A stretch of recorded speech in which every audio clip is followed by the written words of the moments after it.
This is the first of 3 live sessions that we're going to have as part of the Commercialization Advancement Cohort.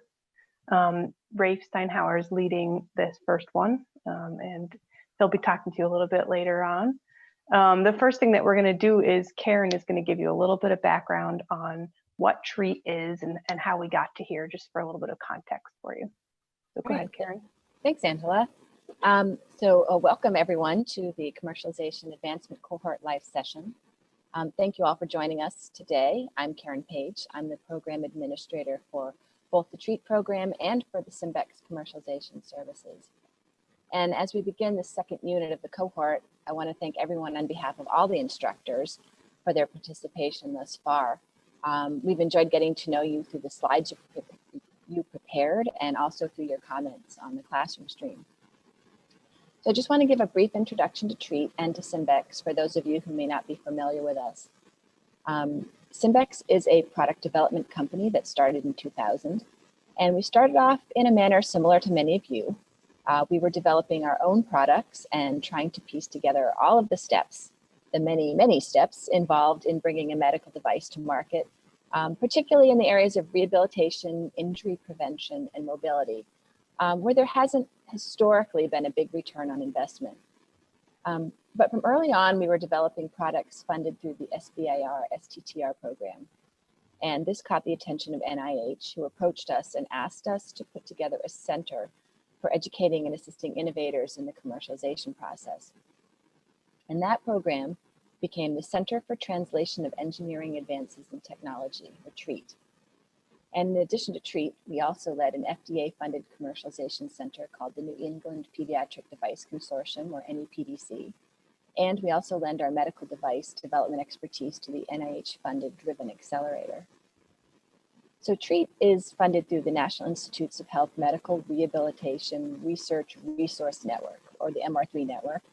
And it's a consortium whose members include not only Simbex, but also the Dartmouth Institute for Health Policy and Clinical Practice, the University of Pittsburgh School of Health and Rehabilitation Science, and our team from the Thayer School of Engineering at Dartmouth College, who are guiding today's live session.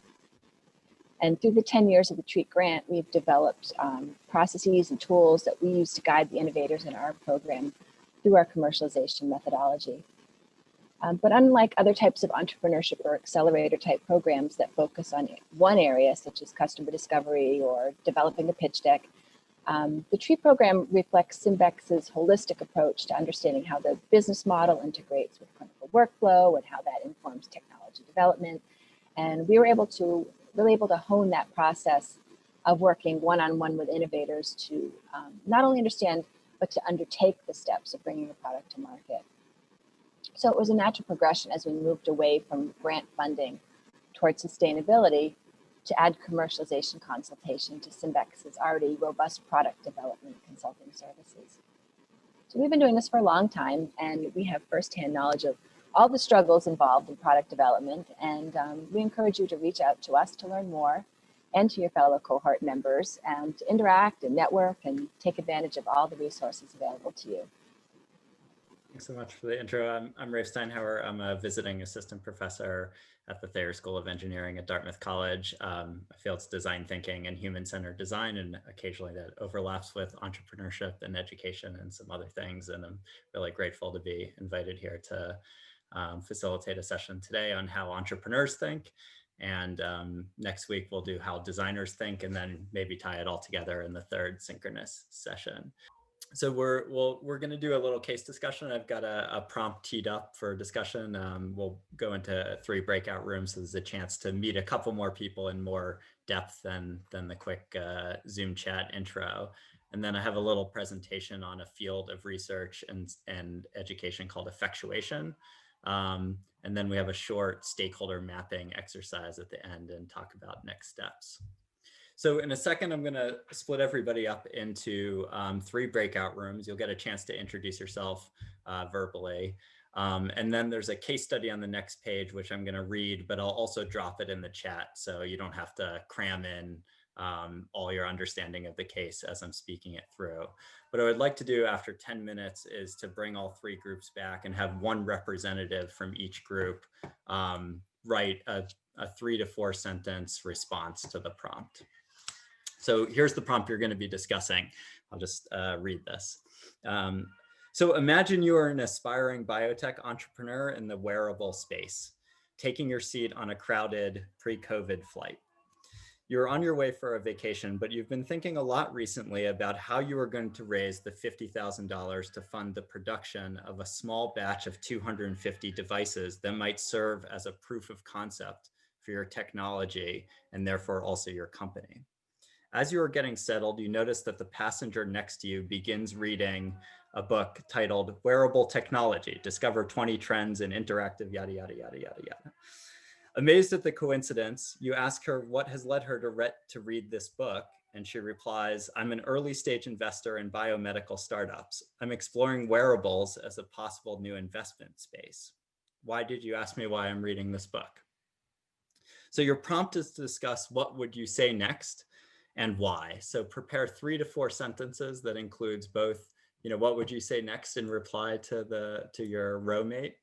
And then why do you think that would be a good response or tactic for the team? Okay, welcome back. Hope you had a good discussion. So I'm curious if, what did your group come up with? What would you say next to the person sitting next to you and why? So if you could just drop in the chat, I think that will be a good recording of answers.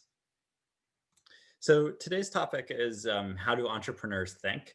That's obviously a very broad question, but there is a field of entrepreneurial research called effectuation that was started by cognitive psychologists asking this question. Are there identifiable patterns in how expert entrepreneurs think, especially that might be different from novice entrepreneurs? And it was sort of started by the seminal study by Sarasvathy, who looked at a group of expert entrepreneurs for common patterns, coded those patterns, and then tested these assumptions against a reserved sample of expert entrepreneurs and a sample of novice entrepreneurs to see if there were difference. In this case, in the seminal study, the definition of expert entrepreneur were those that had started companies between 1960 and 1985 that for each entrepreneur had started companies with combined net annual sales of at least $200 million. So it's, there's some bias in that particular sample, but it's still a good starting place for understanding this question. So the guiding question was, what commonalities and differences exist in the decision-making processes of a group of expert entrepreneurs who start with the same idea for a new venture and face the same set of decisions? And are there differences between expert and novice entrepreneurs? So I'm not going to bury the lead. Here was sort of the big finding, which is best understood by looking at the patterns in their responses that reflected underlying assumptions about how the world works and especially how to create markets and value in the world. So we can best understand that by looking through 2 dichotomies. One is about what was the entrepreneur's emphasis on predictability. In some cases, entrepreneurs assumed the world was highly predictable, say by spending time looking at market trends, looking at socioeconomic trends, et cetera. And in other cases, the responses reflected very low emphasis on predictability. Another axis to think about is the entrepreneur's emphasis on controllability. Some entrepreneurs acted as if they and others had the ability to create markets for new products, say by focusing on developing partnerships rather than on researching competitors or being overly worried about competition. So Sarasvathy called these sort of 4-quadrant belief systems sort of low prediction, low control, or sort of adaptive entrepreneurs. Entrepreneurs that spent a lot of time thinking that the world was highly predictable, but they didn't have much control or planning. High predictability, high emphasis on control, visionary. And then low emphasis on prediction, high emphasis on controllability, she called transformative.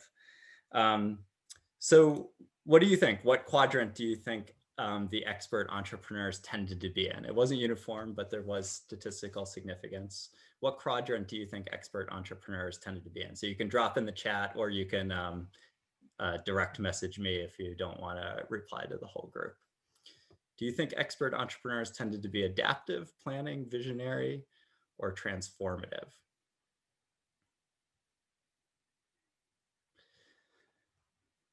Great. And where do you think more novice entrepreneurs were? And also a lot of entrepreneurial curricula in the 1990s.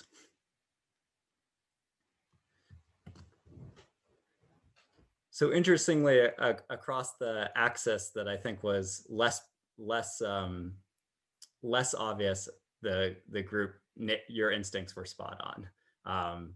But across the other axis, we can talk about it a little bit more. So interestingly, the expert entrepreneurs tend to be transformative, low emphasis on prediction, but a high emphasis, their actions reflect a high emphasis that they and others will co-create what the future will be. There's a high degree of control. And more novice entrepreneurs tended to be what we'd call visionary, perhaps because a lot of entrepreneurial curricula in the 1990s spent a lot of time on what I would call the visionary assumption, like do market analysis, do trend analysis, do predictions. You need a really well thought out business plan that understands what sales might be and what your potential market capture is. And we can unpack some of those things. But this is kind of the underlying worldview reflected in the entrepreneur's actions. What does this actually mean in terms of what they did? And Saraswati and others have developed 5 core principles for how entrepreneurs think, how the effectual logic plays out versus the causal logic. I'm only going to share 2 today, but I'll send a reading that has all 5. So one is called the bird in hand principle, which was that expert entrepreneurs tended to be more means driven, whereas novice entrepreneurs and entrepreneurial curricula in the 90s tended to be more goal driven. Means driven would be who am I? Who do I know? How much money do I have to lose? And what can I do with those resources? So what are my resources and connections at my disposal, and what can I do with them in order to create initial goals? So that's the sort of bird in hand principle. A second principle is what they call the patchwork quilt, which is focusing on asking rather than pitching, and focusing on willing co-creators rather than potential competitors. So that might be, instead of a pitch being like, who do I need in order to be successful, and let me give them a hard pitch in order to reach my goals, asking instead, what can I learn about potential stakeholders? What are they looking for? And how do I invite them into growing this business together? Similar to co-creators versus competitors, novice entrepreneurs tended to be very secretive about their work, right? Who are competitors out there that might steal my idea? And expert entrepreneurs tended to think more in terms of partnerships and co-creators. Who can I work with in order to create a market for a new product? So those are 2 of the principles. So what's effectuation as a logic model? In terms of early stage action, or I like to say an action model. So one way to think about this is, as I mentioned, start with means. So who am I, who do I know, and what goals might I make out of those means? So we can think about something like, sorry, I'm getting ahead of myself a little bit. Okay. So we can think about, say I want to build a wearable device to detect asthmatic symptoms because I have an experience in that space. So I start with my means and then go to goals. And then of course, these goals are almost certainly going to necessitate interactions with people. And there might be a back and forth here between goals and interactions.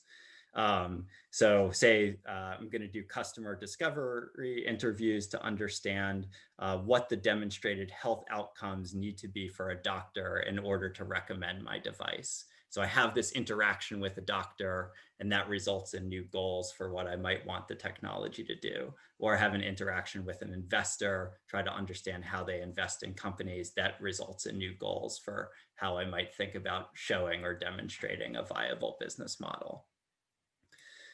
At some point, those interactions have to resemble more asks. So will you recommend my product to patients? Will you invest in my company? And from those asks, we might get a yes or a no. So a yes, we can think about as a commitment. And that actually creates new means as a company. So if a person says, yes, I will buy this particular product, or I'll recommend this product to patients, expert entrepreneurs then tended to view that person as a stakeholder in the company and think about, well, what are my new means with this person as a co-creator? So if an ENT doctor says, yes, I'm going to recommend this asthmatic device, then you could say, well, now I have a stakeholder in my company who's in the National Association of ENT Doctors. And who do we know as a group of, as a stakeholder group in this company? Well, now that's hundreds of ENT doctors. How can we then create new goals from that increased means?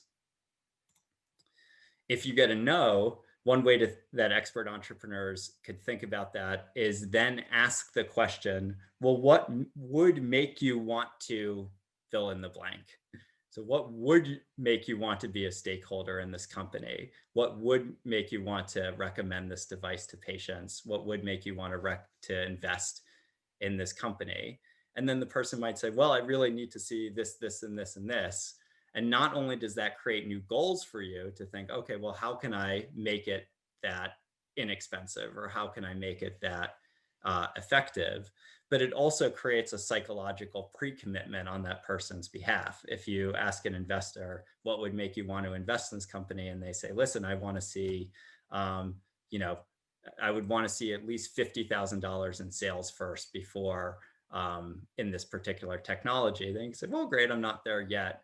Maybe I'll follow up in a few months. And if you show $50,000 in sales, they're a little bit more bought in to invest in the company. So we can think about, after asks, what are the new means of my company through this increased stakeholder group? Or through a no, how do I create new goals and generate pre-commitments? Of course, you might ask the question, what would make you want to invest in this company? And they say, listen, I'm never going to invest in this company. Well, okay, then either you need to think about goals in terms of other people, or at the very least, you've saved yourself the time from knocking on their door. Like, one thing I think that Effectuation has been great at is killing some stereotypes in the media about entrepreneurs, like the entrepreneur who sets up a tent outside an investor's office and just asks over and over and over again. I'm skeptical whether that results in you getting an investment versus having the police called on you. So that's in a little bit of a logic or action model for Effectuation. On their website, which I'll share out in the announcement, there's a much more detailed logic model that explains how new markets and new products for those new markets get created through this approach. So I think we're a small enough group and ahead enough on time that if you want to unmute and share what you see in those responses, you can also do so in the chat if that's more comfortable. We had someone in our group say that their first instinct would be to go with a pitch, but they pulled back from their first instinct and then thought maybe it would be better to get the information that they could get from that person they were sitting next to. Great. One thing I'm struggling to parse here is difference between the effectuation model, and a causal model with just being sensitive to interpersonal dynamics and social cues.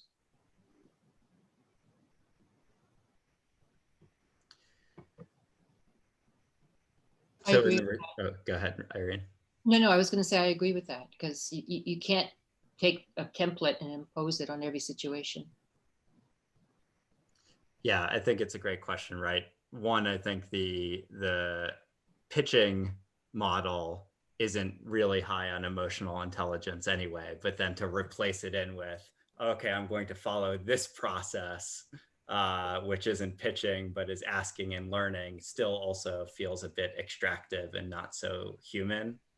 So I think the instincts of the group are really good in terms of the responses, in terms of trying to create rapport not only to be sort of extracted and transactional because it's a better approach to the transaction, but also because it's, you know, more comfortable and sort of good human dynamics. I don't know if that's what you're asking about, Saul. I think there are two things that I think have been really helpful for me about thinking through this effectual model. The biggest thing for me has been the question, what would make you want to invest in a particular company? Like, that phrasing of the question is both a curiosity that I have and a good tactical approach to building relationships. So for me, that feels comfortable to ask because it is coming from a place of genuine curiosity typically, and often something that I didn't realize that I didn't know previously. Like, I want to understand, not just build a relationship with someone, but I want to understand how they make decisions about how they spend their money, how they spend their time, how they prescribe particular biomedical devices or recommend those things. So that question, you know, what would make you want to, or how do you go about doing it, I think fits both criteria well for me. But also, I think that emphasizes, as you know, most people enjoy speaking about themselves. So the more you can get the person, the investor, to speak about themselves, the more information you're gathering. So I see this as being very tactical. Like, you want to know exactly who this person is and get insights into the way they think first before you formulate how you would approach them. Yeah, it's a lot of the same rules for interviewing well, right? You get the interviewer talking more than interviewee, and you're doing pretty well. But I think it is a blend of making sure you're being human and having good, you know, social cues and all that, but also being tactical. I think it's a blend of both to be successful. Great. Other thoughts or questions?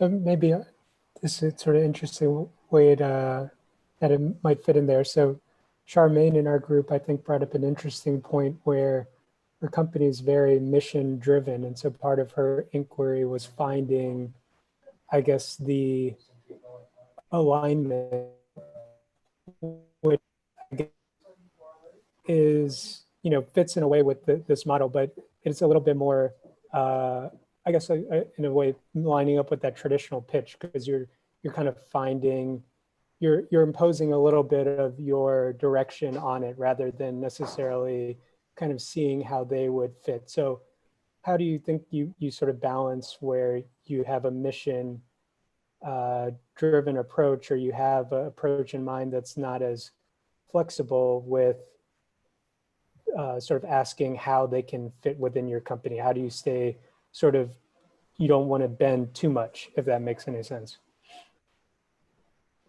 Yeah, it's a great question. I think it's speaking to one of the hardest things for first-time entrepreneurs, especially for me, was to turn down stakeholders. Like, so much in the mindset that we need to build.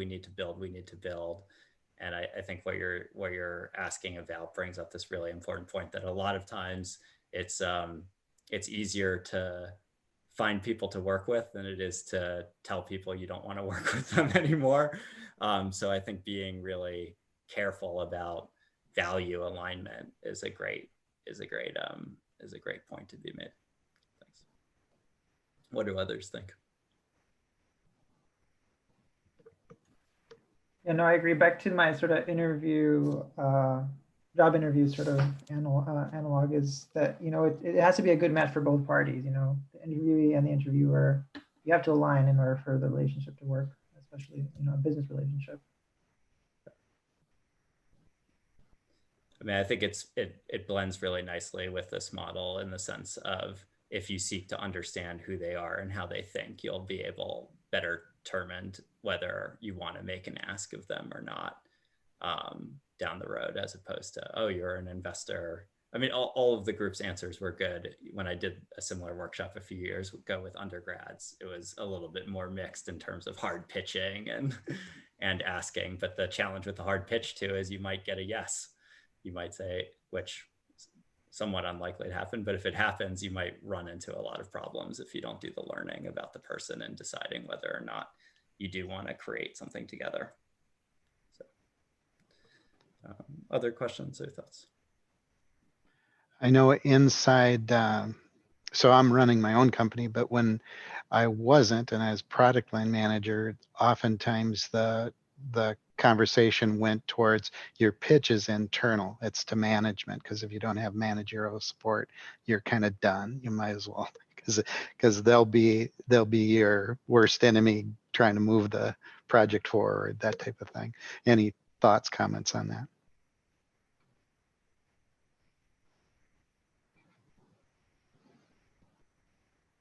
For me or for the group? Love to hear the group's thoughts. Yeah, really, anyone. Rafe, can you show the next slide that shows the model a little bit? Maybe. Yeah, maybe that one.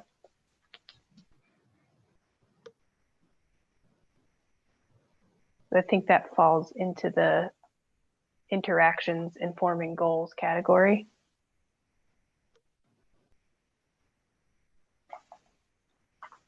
I think one of the things that I liked about the effectual model is when it's thought of as a heuristic and not an algorithm. Like, I don't think you can plug and play with this.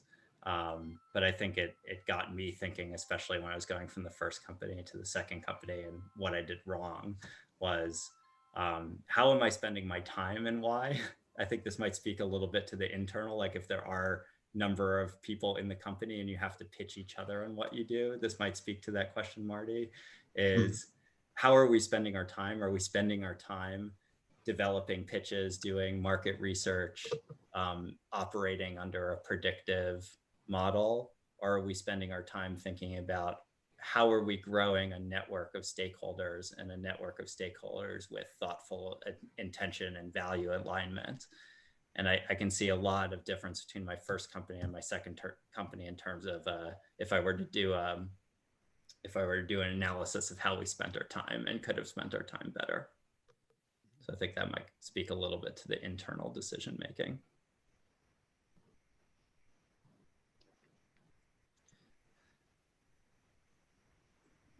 One thing that resonates with me in terms of the compare and contrast between the causal logic and the effectual is that I think, especially for a startup company trying to predict where things are headed and following trends and actually getting there in time before the world has changed is near impossible. And if you're an enormous company and you're able to deploy something to the market in the moment, you can capture trends maybe.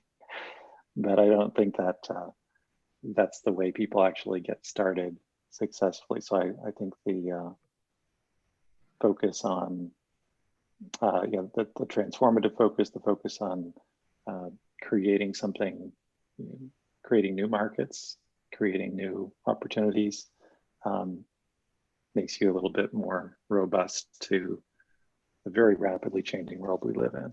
So I appreciated that. So I think we don't have time for the stakeholder map, but I'll send that out. And I think the discussion was probably more helpful than it. But to quickly click into it, I'll send this out. But it's a little, this is not an extensive stakeholder map, but just an initial brainstorm of, if I imagine a thriving venture 5 years from now, what roles might be in it, thinking about investors, suppliers, customers, hospital administration, whoever those might be. And then I like doing, as a founding team, just in which of those roles do we have a relationship now?